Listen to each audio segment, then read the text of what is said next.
비대면의 역습 세 번째 시간으로 자립신앙을 가지라라는 제목으로 말씀을 드리겠는데요. 코로나19 이후에 학생들의 학습 격차가 많이 벌어졌다라는 소식은 들어보셨을 것입니다. 제가 뉴스 기사를 좀 약간 발췌한 것을 짧게 안내를 드리면은요. 교사 생활 15년 만에 이런 성적 분포는 처음 봐요. 서울 지역 한 고등학교의 2학년 담임교사 김모 씨가 올해 1학기 중간고사를 끝내고 나서 한 말입니다. 중간에 있던 애들이 다 어디로 갔는지 아찔하다면서 충격을 감추지 못했는데요. 대부분 학생들의 이 학습 역량이라고 해야 될까요? 그 분포들을 보면은요, 공부를 잘하는 학생들과 중위권 아이들이 많고요. 또 공부를 못하는 아이들이 좀 소수여서 분포들을 보면 통상적으로는 요렇게 된 형태였는데요. 코로나19 이후에 마치 모래시계처럼 중간이 쏙 들어간 구조로 바뀌었다는 거예요. 중간층 아이들이요, 대부분 하위권으로 떨어지는 이상현상이 발생했다라는 겁니다. 이 선생님 말씀이 이렇습니다. 원래는 중간층이 제일 많아야 해요. 심지어 이번 시험은 선생님들이 신종 코로나 바이러스 감염증을 고려해 어렵게 내지도 않았거든요. 그런데 이 정도면 학력 타격이 정말 심각한 거죠 라고 대답을 했습니다. 한 단체가요, 한국교원단체 총연합회와 합력해서 전국 초중고교 교사 1933명에게 조사를 했습니다. 또한 교육부에서요, 초중고 교사 설문조사를 했는데 두 조사에서 공통적으로 나오는 대답은 앞의 경우에는 80.4%, 뒤의 경우에는 79%가 학습 격차가 벌어졌다는 거예요. 그중에 20%는 매우 심각해졌다라고 대답을 했다라는 겁니다. 중위권 아이들이 하위권으로 너무 많이 처지게 되면서 충격을 금치 못한다라는 교사분들이 많았습니다. 자, 그러면 왜 이렇게 되었을까? 도대체 문제의 원인이 무엇이냐? 이것을 알아야지만 대책을 세울 수가 있잖아요. 그래서 많이 생각해보고 많이 고민을 해봤는데요. 선생님들이 또 주변에 있는 분들이 다 이구동성으로 입을 모아서 하는 말씀이 무엇이냐면, 자기주도 학습 능력이 부족해서 이와 같은 결과에 도달한 것 아닌가라고 이야기를 했다라는 겁니다. 이 왜 그러냐면, 자기주도 학습 능력이 이미 있었던 학생들은요, 스스로 학습 목표를 정하고 그 목표를 이루기 위해서 스스로 계획을 짜서 자발성에 의해서 그 목표에 도달하는 자기 학습 주도 능력이 배양된 아이들은요, 선생님의 통제가 없어도, 부모님의 통제 혹은 압력이 없어도 스스로의 노력에 의해서 학습 능력을 배양해 왔기 때문에 학교 수업을 잘 따라가더라는 거예요. 그런데 그렇지 않은 아이들은 이 대면 교육이 비대면 온라인 교육으로 바뀌게 되면서요, 선생님의 통제에서 벗어난 거예요.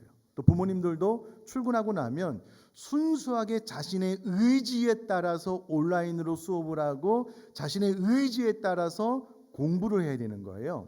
그런데 이 자발적인 능력이 없는 아이들은요, 갑자기 자기에게 다가온 이 많은 자유의 시간을 어떻게 대처해야 될지 모르는 거예요. 그러니까 그냥 쉽고 편한 일, 어려운 일은 하지 않고 쉽고 편한 일을 하다 보니까는 게임하고 영상 보고 그렇게 시간을 허비하다 보니까는 이와 같은 학습 격차가 벌어지게 되었다라고 이구동성으로 이야기를 합니다. 처음에는 편하기도 하면서 좀 불안했겠죠. 내가 이렇게 해서 되겠나? 이렇게 해서 못 따라가면 어떡하지? 그러다가요, 어느 순간부터는 이 브레이크가 터진 자동차처럼 거침없이 방종의 세계로 내달리게 되는 거예요. 그러면서 학습 격차는 점점 벌어지고요. 시간이 지나면 지날수록 이것이 줄어질 가능성보다는 벌어질 가능성이 더 크다라고 이야기를 합니다. 앞서 이야기를 드렸던 것처럼 심각한 것은요, 중위권에서 하위권으로 떨어지는 아이들이 많아졌다는 거예요. 자, 그러면 이것을 신앙생활에 한번 적용을 해볼까요? 교회는 어떨까요? 교회도 대면 예배를 벌써 두 번째 드리지 못하다가 이제 대면 예배가 회복이 되었는데요. 이 과정을 지나면서 적지 않은 충격파가 한국 교회, 전 세계 교회 가운데 전해지고 있습니다. 코로나 초창기에는요, 우리가 첫 번째 대면 예배로 회복될 때만 해도 한국 교회가 70%는 회복해야 된다, 70%는 회복할 수 있을 것이다 라면서 막 운동을 했거든요. 지금 이제 두 번째 대면 예배를 드리지 못하고 회복이 되었잖아요. 이때 좀 되니까는요, 이제 한 60%, 심지어는 코로나19가 끝나면 50%도 회복될 수 있을까라는 의문점들이 생겨나고 있어요. 교회도 마찬가지입니다. 자립신앙을 가진 분들, 자기 주도 학습 능력을 가진 사람을 신앙적으로 이야기하면은요, 자립신앙이다라고 이야기를 할 수 있을 텐데, 자립신앙을 가진 분들은 상황이 이렇게 바뀌어도요, 스스로 30분 기도해요. 스스로 말씀 묵상해요. 스스로 가정 예배 드리면서 자신의 신앙을 잘 유지하는데요. 그렇지 않은 분들은 푹 주저앉는 거예요. 주저앉는 겁니다. 오늘은 제가 보니까 확실히 지난주보다 더 많이 나오신 것 같아요. 지난주에 한 270명 정도 작년부 예배 참석했고요. 온라인으로 96가정이 이제 예배를 드렸잖아요. 다음 세대도 지금 한 50%, 60% 정도 예배 참석하고 있습니다. 심각한 타격 입고 있는 것이 사실입니다. 그래도 저희 교회는 잘 선방하고 있고 잘하는 측에 들어요. 그럼에도 불구하고 중위권 이하의 신앙생활을 막 시작하는 초신앙분들이 타격을 받는 것은 이해가 되지만, 그래도 5년, 10년 신앙생활 하신 분들이요, 혹은 교회 직분자들도 예배 안 나오는 거예요. 그래서 무기력증에 빠졌다고 힘들어하고 어려움을 호소하는 분들이 늘어나고 있는 것이 한국교회의 현실이다라는 겁니다. 아마도 신앙생활을 하다가 인생 처음으로 비대면 예배를 드리게 되잖아요. 온라인 예배를 드리게 되잖아요. 처음에는 충격이 심했겠죠. 이건 뭐지? 빨리 예배당 가서 예배해야 되겠는데, 시간이 지나다 보니까는요, 이게 편한 거예요. 그래서 처음에 비대면 예배에서 대면 예배로 전환될 때는요, 많은 성도님들이 왔거든요. 근데 한 번 더 충격으로 예배가 막히게 되고, 지금 두 번째 현장 예배로 오면서요, 처음과는 다르게 예배 참석 인원이 더 줄어든 거예요. 이게 통계적으로 그렇습니다. 사랑하는 성도님들, 그렇다면 이때에 우리가 어떤 말씀을 붙잡아야 되는가? 그 해결책이 무엇인가? 학생으로 이야기하자면 자기주도 학습 능력이 있어야만 이 시대를 잘 헤쳐나가고 이겨나갈 수 있는 것처럼, 작년부 신앙으로 말하자면 자립신앙을 가지고 있어야 되겠다라는 생각에 도달하게 되었습니다. 그래서 오늘 그 부분에 대한 말씀을 나누려고 하는데요.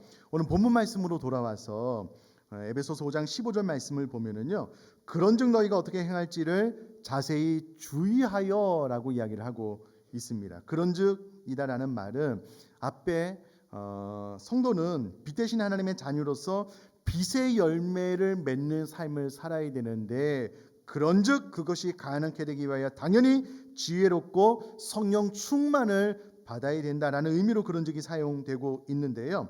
우리가 어떻게 해야 되느냐라고 했을 때에 어떻게 행할지를 자세히 주의하는 것이 우선되어져야 된다라고 이야기를 합니다. 여기서 주의하여라는 말을 제가 원어로 찾아보니까는요, 쉼 없이 계속하여 관심을 가지고 면밀히 살펴본다라는 의미가 있답니다. 다시요. 쉼 없이 계속하여 관심을 가지고 면밀히 살펴보라라는 의미가 있다는 거예요. 그래서 이런 의미를 살려서 다시 직역을 해보면은요, 그러므로 너희가 어떻게 행할 것을 자세히 살펴보라라는 말이 됩니다. 그럼 저를 한번 봐주시면은요, 우리 그리스도인보다 사회학자들이 이 부분 가운데는 더 열심히 있고 더 최선을 다하고 있는 것 같아요. 여러분, 빅데이터를 사용해서요, 코로나19 이후에 이 세계가 어떻게 변해가고 있는지, 사람들이 무엇을 검색하고 관심이 어디에 있는지, 어떤 형태로 바뀌게 될 것인지 끊임없이 탐구하고요, 끊임없이 연구하고 있습니다. 시대의 흐름이 이렇게 바뀔 것이다. 그러면 지금 현재에서 무엇을 준비해야 되느냐, 이런 데이터들을요 끊임없이 쏟아내고 있다라는 거예요. 자세히 주의하여, 말씀 그대로죠. 어떻게 행할 것을 관심을 가지고 쉼 없이 면밀히 살펴보고 있다라는 겁니다. 그 발빠른 대처가 가능하잖아요. 우리 그리스도인들이 그렇게 하라라고 명령을 하고 있는 거예요. 시대의 흐름을 자세히 살펴보고 우리가 어떻게 행하는 것이 가장 지혜롭고 좋은 길인지, 하나님 뜻에 합당한 일인지를 끊임없이 살펴봐야 된다는 거예요. 저도 기도하고 연구하고 고민하면서 끊임없이 살펴보면은요, 생존을 넘어 의미 있는 신앙생활을 어떻게 할 수 있을까라고 했을 때에 기도하면서 고민하면서 찾아본 방법이 바로 이 자립신앙을 갖는 것인데, 자립신앙이 무엇이냐? 남에게 의지하거나 종속되지 않고, 남이 나에게 압력을 강하거나 남이 나에게 어떤 제재를 가함으로 신앙생활을 하는 것이 아니라요, 성령님의 도우심으로 스스로의 힘으로 신앙생활을 할 수 있게 되는 것, 이것을 자립신앙이다라고 이야기를 할 수 있습니다. 다시요, 자립신앙이라는 것은요, 남에게 의지하거나 종속되지 않고 성령님의 도우심으로 스스로의 힘으로 신앙생활을 할 수 있는 것을 말합니다. 코로나19가 빨리 끝나지 않을 겁니다. 내년 그 후년까지 갈 텐데, 그러면 빨리 자립신앙을 가져야지만 생존을 넘어서 의미 있는 신앙생활이 가능하게 될 수 있다라는 거예요.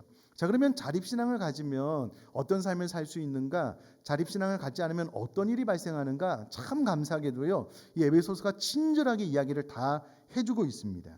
자, 자립신앙을 가진 자의 삶을 좀 추적해 보겠는데요, 15절 계속해서 보면은요, 지혜 없는 자 같이 하지 말고 오직 지혜 있는 자 같이 하여라고 기록을 하고 있습니다. 지혜가 없다라는 말은 자신이 추구하고 있는 최고의 선을 하나님을 떠난 세상적인 방법에서 찾는 자를 말합니다. 이런 사람은 지혜가 없는 자예요. 왜냐하면 잠언 1장 7절에 보니까는요, 하나님을 경외하는 것이 지혜의 근본이거든요. 하나님을 경외하지 않고 하나님을 추구하는 신앙생활을 살지 않고 세상적인 방법으로만 성공하려고 하는 자는 어리석은 자, 지혜 없는 자인데, 그렇게 지혜 없는 자 같은 삶을 살지 말라는 거예요. 오직 지혜 있는 자의 삶을 살아야 되는데, 신약으로 이야기를 하자면 구약은 하나님을 경외하는 것이 지혜의 근본인데요, 신약으로 이야기를 하자면 그리스도를 지혜의 근본으로 고백하잖아요. 그러니까 늘 주님과 함께 있는, 주님과 동행하는 그런 사람이 바로 지혜 있는 자의 삶이다라는 거예요. 그러므로 자립신앙을 가진 자는요, 첫 번째, 하나님과의 친밀한 삶을 추구합니다. 하나님과의 친밀한 삶, 다른 말로 해서 그리스도와 동행하는 삶을 추구한다라는 겁니다. 여러분, 우리가 영성회복 운동을 하는 그 핵심적인 이유는 하나님과의 친밀한 관계 회복을 위해서 하는 것입니다. 동일한 맥락이죠. 이것이 바로 이 땅을 지혜 있는 자같이 사는 방법이다라는 거예요. 사랑하는 성도님들, 자립신앙을 가지고 있는 분들은요, 교회에서 이와 같은 운동을 딱 했을 때 금방 자석이 달라붙는 것처럼 탁 달라붙어요. 너무 좋은 기회다. 집에서 기도하기가 쉽지는 않지만, 그러나 클릭을 해놓고 음악을 듣고 말씀도 보고 기도 제목을 보면서 가정에서 제단을 쌓는 거예요. 그러면서 오히려 더 큰 유익을 얻었다라고 고백을 하시는 분들이 계시거든요. 이미 자립신앙이 그분 안에 있기 때문에 가능케 되는 것 아니겠습니까? 저와 여러분들이 이 말씀을 기억한다면, 이 코로나19 팬데믹 시대에 어떻게 하면 내가 하나님과의 친밀한 삶을 추구할 수 있을까? 하나님과의 친밀한 삶을 끊임없이 추구하는 자가 바로 자립신앙을 가진 자에게 나타나는 삶의 형태라면, 내가 지혜 있는 자가 되어서 하나님과의 친밀함을 가장 내 삶의 우선순위로 놓고 이것을 추구하는 삶을 살아야 되겠다라고 결단하고 오늘부터 실천에 옮길 수 있게 되기를 제가 주님의 이름으로 부탁드립니다. 내일도 30분 기도가 나갈 텐데요, 그 클릭 수가 얼마나 올라가는지 보겠습니다. 꼭 클릭하시고 시간을 정해놓고 기도하시면 좋고요, 그렇지 않으면 출퇴근 시간에 그냥 음악 들으면서 기도하셔도 됩니다. 늘 하나님과의 친밀함을 추구하는 삶을 살아나가는 저와 여러분 될 수 있기를 간절히 바랍니다. 하나님께 우리가 손을 내밀면 하나님께서 우리의 손을 탁 치면서 너 필요 없어. 내가 너를 얼마나 기다렸는데. 그런 하나님이 아니셔요. 우리 손을 깊이 꼭 잡으시면서 내가 너를 오랫동안 그리워하면서 기도했다. 내가 너를 향한 충분한 은혜를 준비했다. 내가 너에게 부어주겠다. 그렇게 하나님께서 우리를 만나주실 줄 믿습니다. 그것을 추구하시면 나갔으면 좋겠고요. 자, 두 번째인데요. 16절 말씀 보니까 세월을 아끼라 때가 악하니라 라고 기록을 하고 있습니다. 여기서 말하는 세월은 원어로 보면 카이로스는 단어를 쓰고 있는데요. 24시간 시간이라는 의미보다는 특별한 기회의 때에 하나님의 시간이다라고 이야기를 할 수 있는데 굳이 구별을 할 이유는 없습니다. 왜냐하면 우리는 24시간이라는 시간 안에서 하나님께서 우리에게 주신 기회를 붙잡고 살아가는 존재이기 때문에. 그런데요, 중요한 것은 특별한 시간과 기회를 살려 선용하는 삶을 살아야 되는데 여기서 아끼라는 단어가 참 중요합니다. 원어로 보면은요, 이 단어가 참 독특해요. 몸값을 치르고 되산다는 속량의 개념을 나타내는 단어입니다. 그러므로 아끼다라는 말은 사들이라, 속량하라 라는 의미가 됩니다. 이것을 합쳐서 이야기하면 세월을 사들이라는 거예요. 시간을 속량하라라는 겁니다. 그래서 그 세월 그 시간을 속량했다면 내가 그 시간을 충분히 활용할 수 있는데 그런 삶을 사는 것이 세월을 아끼는 삶이다라고 이야기를 합니다. 그러므로 자립신앙을 가진 자의 삶은 두 번째 기회, 즉 시간을 자기 것으로 만들어 활용합니다. 다시요. 자립신앙을 가진 자의 삶은 두 번째 기회, 즉 시간을 자기 것으로 만들어 활용합니다. 반대로 자립신앙을 가지고 있지 않는 분들은요, 우리 모두에게 똑같이 24시간이 주어졌잖아요. 근데 이 시간을 어떻게 써야 될지 몰라요. 내가 그 시간이 너무 귀하고 소중해서 값을 지불하고 샀다면 그 시간이 정말 단 한순간도 허투루 쓸 수 없는 시간이잖아요. 속량하고 값을 지불하고 샀다면. 그래서 그 시간을 어떻게 하면 더 효율적으로 값지게 가치 있게 잘 쓸 수 있을까를 고민하면서 영적인 일로 또 하나님을 위한 하나님의 뜻을 이루는 일들로 잘 활용할 수 있다라는 거예요. 그런데 자립신앙을 가지고 있지 않는 분들은 시간을 자기 것으로 만들어 활용할 수 있는 능력이 없는 거예요. 마치 24시간이라는 시간, 자유가 주어진 학생들이 보다 더 기본적으로 해야 될 그 시간에 집중하지 못하고 놀고 오락하고 시간을 허비해버리는 것처럼 그렇게 될 수 있다라는 거예요. 그러면 여러분, 자립신앙을 가는 것이 이렇게 중요합니다. 자립신앙이 있으면은요, 시간을 자기 것으로 만들어 활용할 수 있게 돼요. 또 우리가 이것을 위해서 기도해야 될 줄 믿습니다. 자, 그러면 왜 세월을 아껴 잘 활용해야 되느냐? 때가 악하기 때문이다. 때가 악하다는 말은 말세의 끝에 와 있다는 거예요. 여러분, 우리 모두가 동의하는 것처럼 내일 주님이 오셔도 이상하지 않은 시대에 우리가 살고 있잖아요. 개인적인 종말이 올 수도 있고요. 또 주님의 재림이 올 수도 있습니다. 곧 주님이 오실 것 같아요. 그럼 우리가 세월을 잘 활용할 수 있는 기회, 시간이 얼마 남지 않은 거예요. 그래서 더 집중해서 하나님께서 우리에게 허락한 시간들을 잘 활용할 수 있는 저와 여러분 될 수 있기를 주님의 이름으로 부탁드립니다. 자, 두 번째 관건은 이거예요. 어떻게 내가 이 시간의 가치를 알고 시간을 속량할 수 있을까? 사들일 수 있을까? 그래서 어떻게 하면 보다 더 효과적인 시간에 잘 활용할 수 있을까? 이것을 늘 고민하고 기도하고 하나님의 도우심을 구하면 자립신앙을 가지고 있을 수 있게 되고요. 그러면 결국 시간을 잘 내가 주도적으로 활용할 수 있는 삶을 살 수 있게 된다라는 겁니다. 자, 계속해서 57절 말씀 보니까는요. 그러므로 어리석은 자가 되지 말고라고 기록을 하고 있습니다. 여기서 말하는 어리석다라는 말을 원어로 찾아보니까는요. 생각이나 행동을 제어하지 못하는 것을 나타내는 단어입니다. 15절에 지혜 없는 자는 그의 생각으로 하나님을 떠나서 내가 세상적인 방법으로 성공하는 것이 가장 가치 있다라고 생각하면서 삶을 사니까 어리석은 자가 되는 것이고요. 여기서 말하는 어리석은 자가 된다는 것은 생각 플러스 행동까지도 제어하지 못하게 되는 것을 말하는 단어입니다.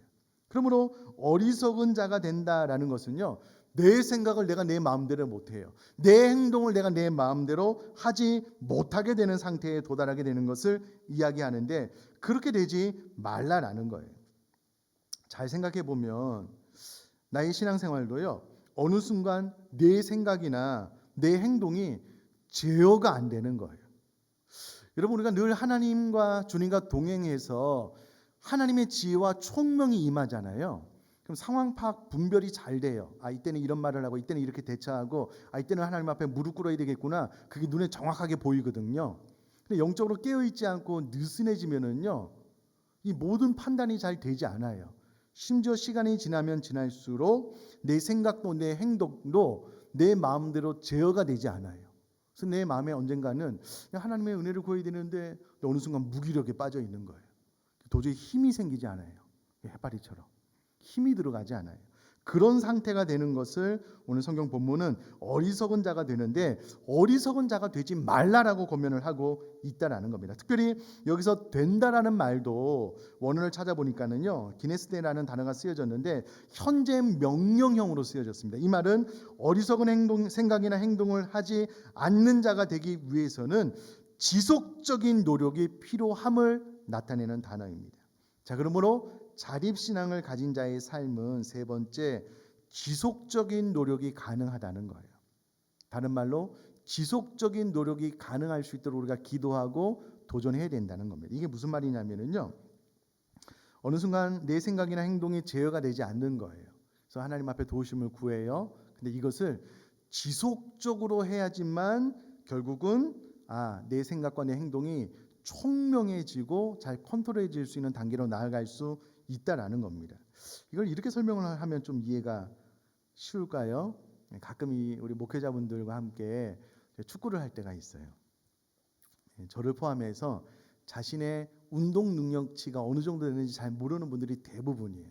그래서 이제 게임에 나갈 때는 나만 믿으라고, 나에게만 패스하면 내가 다 해결해 주겠다고.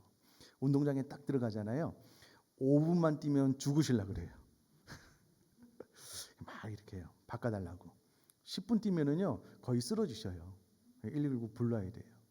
왜 그러냐면 자기 생각이랑 몸의 건강의 능력치가 전혀 다른 거예요. 생각은 얼마든지 막 90분을 뛸 수 있을 것 같지만 그것을 지속할 수 있는 근육의 힘이 없는 거예요. 여러분, 영적으로도 마찬가지입니다.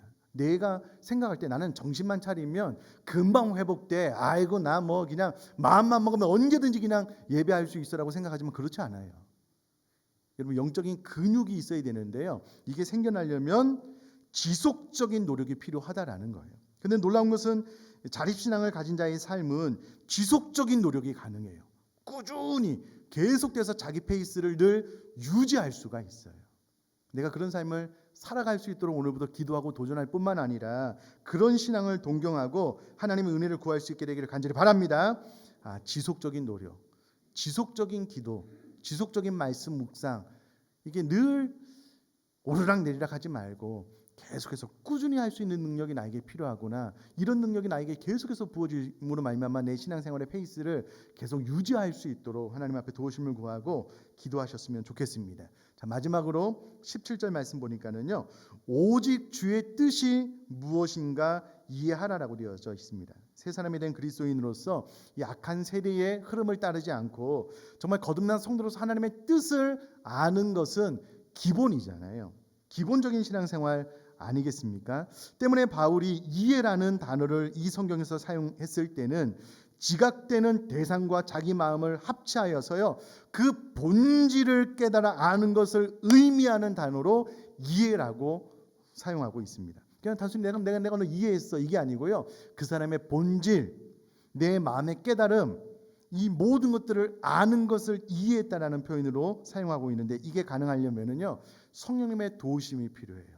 성령님의 조명, 성령님의 밝혀주심이 필요한데, 여기서 말하는 주의 뜻은 의지적 소원이나 강한 욕구라는 의미인데, 하나님께서 무엇이 필요한지, 하나님께서 어떤 소원을 가지고 계신지, 이것을 그 본질을 깨달아 알 수 있는 이해력을 오늘 본문 이해라고 쓰고 있는데, 그러므로 자립신앙을 가진 자의 삶은 네 번째, 주님의 뜻이 무엇인지 이해한다는 거예요. 왜요? 늘 주님의 뜻이 무엇인지 묻거든요. 거기 관심이 있거든요. 거기 마음이 있거든요. 그래서 주님의 뜻이 이해가 돼요. 잘 깨달아져요. 그래서 거기 순종하는 게 참 편하고 자연스러워요. 이런 분들은 자립신앙을 잘 가진 분들이에요. 자립신앙의 삶을 잘 살아가는 분들은요, 주님의 뜻이 무엇인지 이해하는 것이 편해요. 자연스러워요.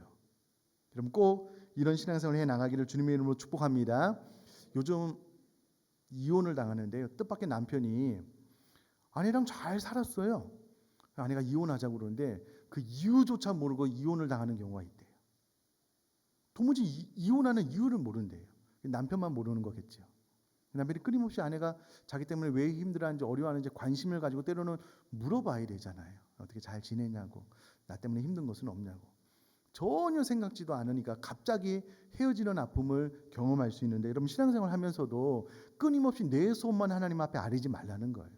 하나님의 뜻이 무엇인지, 하나님이 나를 향한 소원이 무엇인지, 나를 향한 하나님의 기대가 무엇인지 끊임없이 물으면 그것을 잘 이해하고요. 이해하게 되면 또 순종하기가 수월해지거든요. 자, 말씀을 정리하면 자립신앙이 무엇이냐면요, 남에게 의지하거나 종속되지 않고 성령님의 도우심으로 스스로의 힘으로 신앙생활을 하는 것을 의미합니다. 그리고 자립신앙이 잘 정립되신 분들은 하나님과의 친밀함을 늘 추구해요. 두 번째, 기회적 시간을 자기 것으로 활용합니다. 그런 능력이 이미 자기에게 있는 거예요. 뒤집어서 이야기를 하면 자립신앙이 없으면요, 시간을 활용하지 못해요. 시간이 많아도 무엇을 해야 될지 몰라요. 기도로 바꿔나가야 되고요. 세 번째, 지속적인 노력이 가능한 거예요. 늘 이 신앙생활의 페이스를 유지할 수 있는 이 영적인 근육이 이미 나에게 있고요. 주님의 뜻이 무엇인지 이해하는 거예요. 늘 거기에 관심이 있거든요. 늘 그것을 알기 위해서 기도하거든요. 그러므로 저 사랑하는 성도님들, 앞서 말씀드렸다시피요, 코로나19가 내년에도 종식되지 않을 거래요. 내후년까지 갈 거래요. 그러면 지금 내가 자립신앙을 잘 정립해 놓으면은요, 탁월해질 수 있어요. 그럼 학생들로 예를 들면 자기 페이스만 잘 유지해도요, 중위권 아이들이 하위권으로 쑥 떨어졌어요. 그러니까 원래 중위권 아이들이 자기 페이스만 잘 유지하면은요, 상위권이 되는 거예요. 여러분 영적으로도 그런 시대가 될 겁니다. 우리가 자립신앙을 가지고요, 신앙의 페이스를 잘 유지하게 되면은요, 탁월해지는 날이 올 거예요. 왜냐하면 대부분이 그 페이스를 잘 유지하지 못하는 어려움에 처해져 있거든요. 그래서 저희 여러분들이 이 자립신앙을 가지고 영적으로 한 단계 더 나아갈 수 있는 귀하고 복된 신앙생활을 해 나갈 수 있게 되기를 주님의 이름으로 축복합니다.